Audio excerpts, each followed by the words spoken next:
Hi friends, welcome back to my channel. ಎಲ್ಲರೂ ಹೇಗಿದ್ದೀರಾ? ಎಲ್ಲರೂ ಚೆನ್ನಾಗಿದ್ದೀರಿ ಅಂತ ಅಂದ್ಕೊಂಡಿದ್ದೇನೆ. ಇವತ್ತು ನಾವು ಮುರುಡೇಶ್ವರಕ್ಕೆ ಹೊರಟಿದ್ದೇವೆ.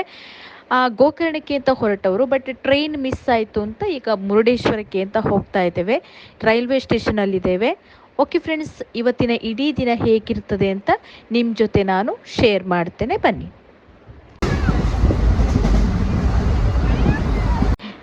ಇಲ್ಲಿ ದ್ಯುತಿ ಅಂತೂ ತುಂಬ ಎಕ್ಸೈಟೆಡ್ ಆಗಿದ್ಲು. ಟ್ರೈನಲ್ಲಿ ಅವಳು ಫಸ್ಟ್ ಟೈಮ್ ಜರ್ನಿ ಮಾಡ್ತಾ ಇರೋದು. ಅಂದರೆ ಇದಕ್ಕಿಂತ ಮೊದಲು ಒಂದು ಸಲ ಹೋಗಿದ್ಲು, ಬಟ್ ಆವಾಗ ಸಣ್ಣ ಇದ್ಲು, ಆವಾಗ ಅಷ್ಟು ಗೊತ್ತಾಗ್ತಾ ಇರಲಿಲ್ಲ. ಇವಾಗೆಲ್ಲ ಗೊತ್ತಾಗ್ತಾ ಇದೆ. ತುಂಬ ಟೈಮಿಂದ ಹೇಳ್ತಾ ಇದ್ಲು ನನಗೆ ಟ್ರೈನಲ್ಲಿ ಹೋಗಬೇಕು ಅಂತ.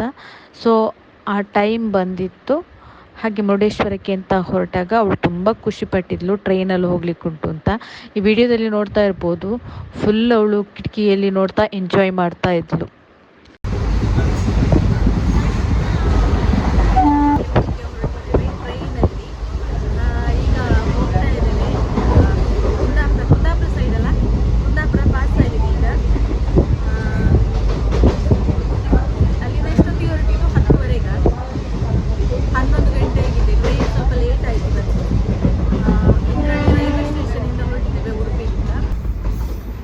ಓಕೆ ಫ್ರೆಂಡ್ಸ್, ಈಗ ನಾವು ಕುಂದಾಪುರ ರೈಲ್ವೆ ಸ್ಟೇಷನ್ಗೆ ಬಂದಿದ್ದೇವೆ.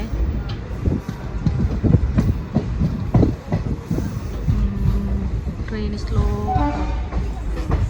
ಸ್ಟಾಪ್ ಇದೆ ಕುಂದಾಪುರ.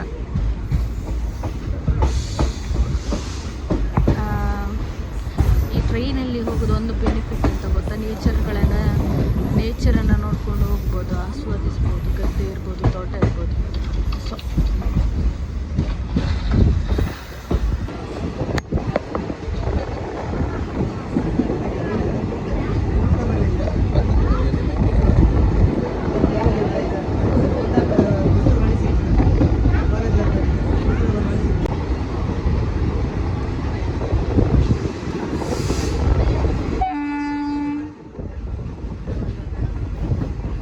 ಓಕೆ, ನಾವೀಗ ಟೆಂಪಲ್ಗೆ ರೀಚ್ ಆದ್ವಿ. ಟೆಂಪಲ್ಗೆ ರೀಚ್ ಆಗುವಾಗ 1:30 ಗಂಟೆ ಆಗಿತ್ತು. ಟೆಂಪಲ್ ಕ್ಲೋಸ್ ಆಗಿತ್ತು.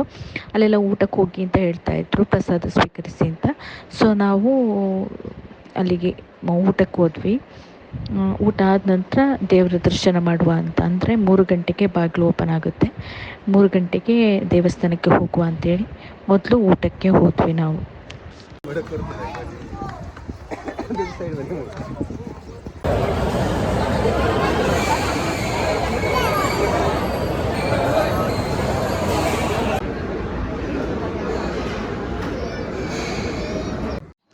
ದೇವಸ್ಥಾನದಲ್ಲಿ ಊಟ ಎಲ್ಲ ಮುಗಿಸ್ಕೊಂಡು ಅಲ್ಲೇ ಪಕ್ಕದಲ್ಲಿರುವ ಬೃಹತ್ ಶಿವನ ಪ್ರತಿಮೆಯನ್ನು ನೋಡಲಿಕ್ಕೆ ಅಂತ ಹೊರಟ್ವಿ. ಇದು ನೇಪಾಳದ ಕೈಲಾಸನಾಥ ಮಹಾದೇವ ಪ್ರತಿಮೆಯ ನಂತರ ವಿಶ್ವದ 2ನೇ ಅತಿ ಎತ್ತರದ ಶಿವನ ಪ್ರತಿಮೆ ಅನ್ನುವ ಹೆಗ್ಗಳಿಕೆಯನ್ನು ಕೂಡ ಪಡ್ಕೊಂಡಿದೆ. ಸರಿಸುಮಾರು ಈ ಪ್ರತಿಮೆ 123 ಅಡಿ ಎತ್ತರವನ್ನು ಹೊಂದಿದೆ ಅಂತ ಹೇಳ್ತಾರೆ. ಈ ಉತ್ತರ ಕನ್ನಡ ಜಿಲ್ಲೆಯಲ್ಲಿರುವ ಮುರುಡೇಶ್ವರ ದೇವಸ್ಥಾನ ಕಂಡುಕ ಅನ್ನುವ ಬೆಟ್ಟದಲ್ಲಿದೆ. ಈ ಮುರುಡೇಶ್ವರವನ್ನು ಹೊತ್ತಿರುವ ಕಂಡುಕ ಬೆಟ್ಟ ಏನಿದೆ, ಅದು 3 ದಿಕ್ಕಿನಿಂದಲೂ ಅರೇಬಿಯನ್ ಸಮುದ್ರದಿಂದ ಆವೃತವಾಗಿದೆ. ಇಲ್ಲಿ ನೋಡ್ಬೋದು, 3 ದಿಕ್ಕಿನಿಂದಲೂ ಕೂಡ ಸಮುದ್ರನೇ ಕಾಣಸಿಗ್ತದೆ. ಒಟ್ಟಿನಲ್ಲಿ ಹೇಳೋದಿದ್ರೆ ಇದೊಂದು ಬ್ಯೂಟಿಫುಲ್ ಪ್ಲೇಸ್ ಅಂತಲೇ ಹೇಳ್ಬೋದು. ಧಾರ್ಮಿಕ ಕ್ಷೇತ್ರ ಅಂತ ಅಲ್ಲದೆ ಪ್ರವಾಸಿ ತಾಣ ಕೂಡ ಹೌದಿದು. ಇನ್ನು ಈ ದೇವಸ್ಥಾನದ ರಾಜಗೋಪುರ ಕೂಡ ಹಾಗೆ ಕಿಂಗ್ ಆಫ್ ಟವರ್ಸ್ ಅಂತ ಇದನ್ನು ಕರೀತಾರಂತೆ. ರಾಜಗೋಪುರದಲ್ಲಿ ಸುಮಾರು 20 ಮಹಡಿ ಕೂಡ ಇದೆ. ಜನರು ಇದನ್ನು ಲಿಫ್ಟ್ ಮುಖಾಂತರ ತಲುಪಬಹುದಂತೆ. ಈ ಮುರುಡೇಶ್ವರ ದೇವಸ್ಥಾನ ಹೇಗೆ ಆಯಿತು ಅನ್ನೋದಕ್ಕೊಂದು ಕತೆ ಕೂಡ ಇದೆ, ಧಾರ್ಮಿಕ ಕತೆ ಕೂಡ ಇದೆ.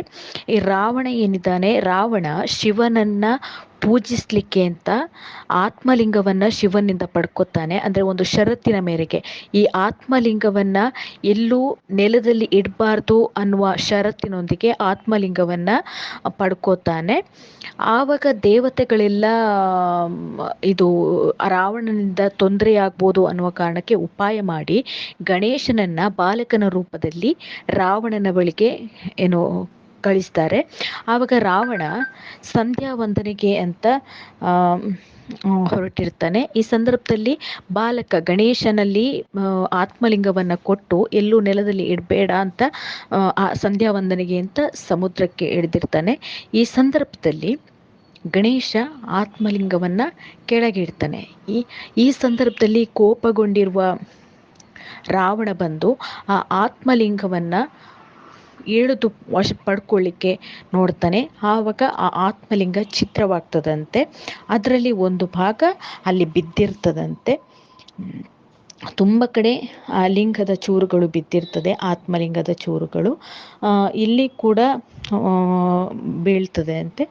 ಅಲ್ಲೊಂದು ದೇವಸ್ಥಾನ ಆಗಿದೆ ಅಂತ ಹೇಳ್ತಾರೆ. 3 ಗಂಟೆಗೆ ದೇವಸ್ಥಾನ ಓಪನ್ ಆಗ್ತಾ ಇದ್ದಂತೆ ದೇವಸ್ಥಾನದ ಒಳಗಡೆ ಹೋಗಿ ಕೈ ಮುಗಿದು ವಾಪಸ್ ಟ್ರೈನ್ನಲ್ಲೇ ಮನೆಗೆ ಬಂದ್ವಿ. ಈ ವಿಡಿಯೋ ನಿಮಗೆ ಇಷ್ಟ ಆಗಿದೆ ಅಂದ್ಕೋತೇನೆ. ಇಷ್ಟ ಆಗಿದ್ರೆ ಪ್ಲೀಸ್ ಲೈಕ್ ಮಾಡಿ. ಹಾಗೆಯೇ ಯಾರೆಲ್ಲ ನನ್ನ ಚಾನಲ್ನ ಸಬ್ಸ್ಕ್ರೈಬ್ ಮಾಡ್ಕೊಂಡಿಲ್ಲ ಪ್ಲೀಸ್ ಸಬ್ಸ್ಕ್ರೈಬ್ ಮಾಡಿ, ಸಪೋರ್ಟ್ ಮಾಡಿ. ಈ ವಿಡಿಯೋನ ನಾನು ಇಲ್ಲಿಗೆ ಎಂಡ್ ಮಾಡ್ತಾ ಇದ್ದೇನೆ. ನಮಸ್ತೆ, ಬಾಯ್.